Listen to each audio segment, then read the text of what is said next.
Just a few weeks ago, we were fighting a fungus disease in our winter squash called powdery mildew. And if you'll remember, powdery mildew was actually destroying the foliage where we didn't think we'd be able to harvest any of our winter squash.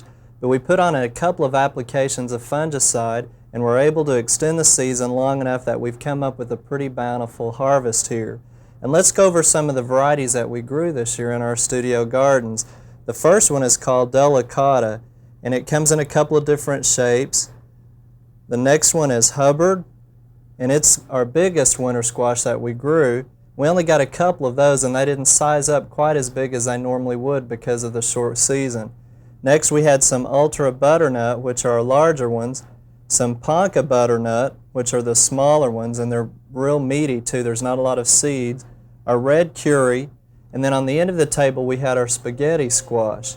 And these are all grown at our studio gardens, and we just put out some random samples here to show you just how well we did in the harvest. Another winter squash that you'll see this time of year that we didn't grow is called Acorn, and it's very popular in the grocery stores, as well as some of these others that we showed you here.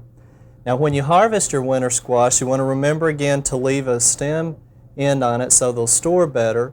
Keep them at room temperature where they're well ventilated, but the thing that you want to avoid is putting them in the refrigerator, because if you do that, the starch will turn into sugar. So just keep them at room temperature, low humidity, and well ventilated. Now the winter squash to a lot of people is kind of an interesting character because they really don't know how to prepare it. So we're going to take you into the kitchen now and show you how to come up with some healthy recipes to prepare this winter squash.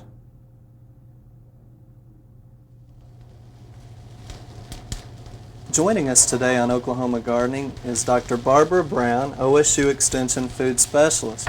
Welcome, Dr. Brown. Thank you, Steve. As you can see, we have raised a lot of winter squash in our studio gardens, and we need for you to show us what we can do with that winter squash. I know you've got a recipe here you'd like to share with us. What do we need to do to get started? Well, the first thing we have to do is crack the squash open. You can bake some of them whole. Most of the time it's better if you take the seeds out ahead of time, though. So I'm going to have you go ahead and start doing this. One of the reasons people don't eat much winter squash is because they think it takes a lot of time, and also because it's hard, they think, to cut them apart.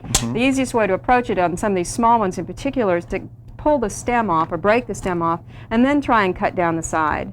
And also, microwave ovens can help too.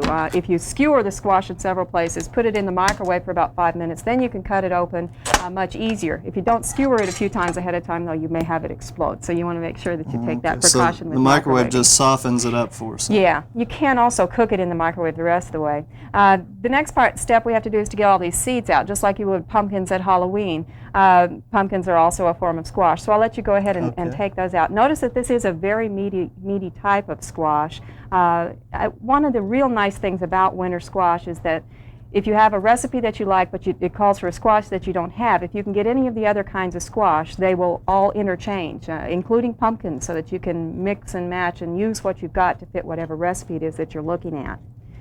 Now, this particular kind of squash is butternut. It cooks a little bit faster than some of the other winter squash that we have.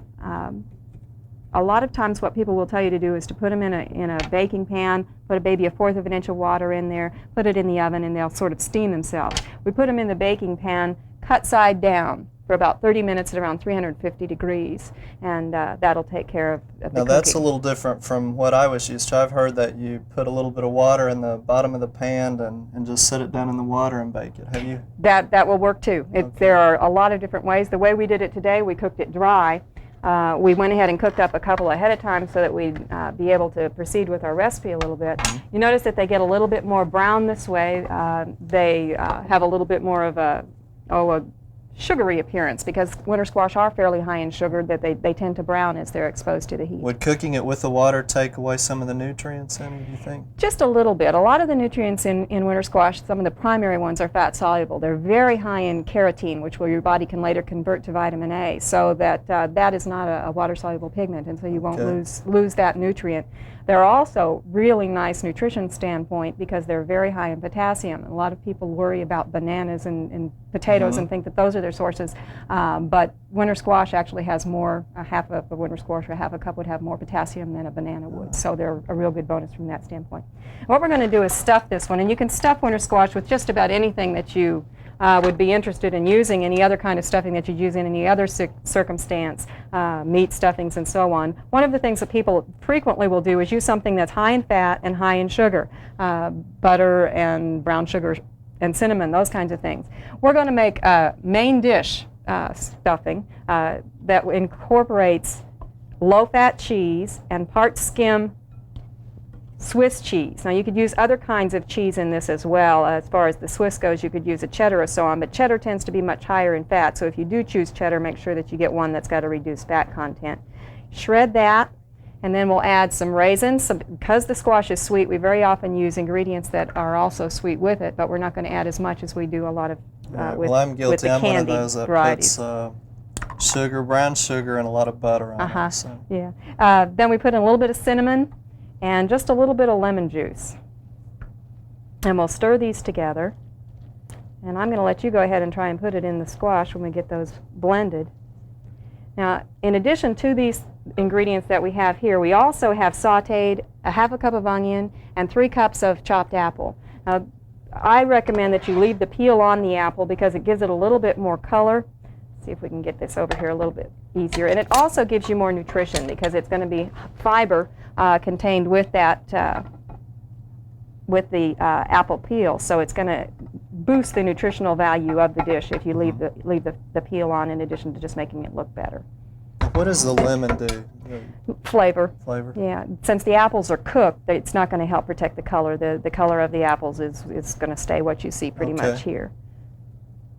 Okay, blend those together a little bit.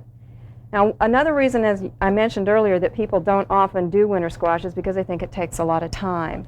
To get to this stage took 30 minutes in the oven. We simply cut the squash, cut side down, and put it in the oven for 30 minutes. You could have done this last night while you were eating dinner, so that at this point you come home from work today, you mix the entree, the onions, and sautéed for about 5 minutes. And I'm going to do one, and I think there's another spoon over here, I guess. And I'll let you stuff one also. Just putting the stuffing in the hollow of the squash and then putting it on farther along the top of it. We can do this at the same time. Okay. Now at this point, this is going to go back in the oven for about 20 minutes. So it's not going to take much time. And again, using a microwave oven, you can shorten the time somewhat. By cooking the squash, if you didn't cook it ahead of time, you could pretty much do these at the same time. Okay, so it's ready to go in the oven. Yeah, and we'll set this one back. We do have one that we prepared ahead of time. The nice thing to do at that stage is also to sprinkle a little bit of cinnamon on the top.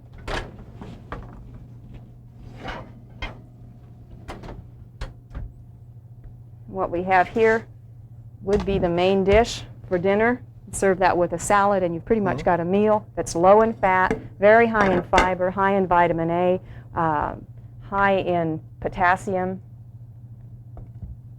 Well, are we going to get to sample some of this, I guess, too? Yeah, if you'd like to. You're most welcome to. I've always wanted to do this. Okay. It's probably still a little hot, so you're on your own on that.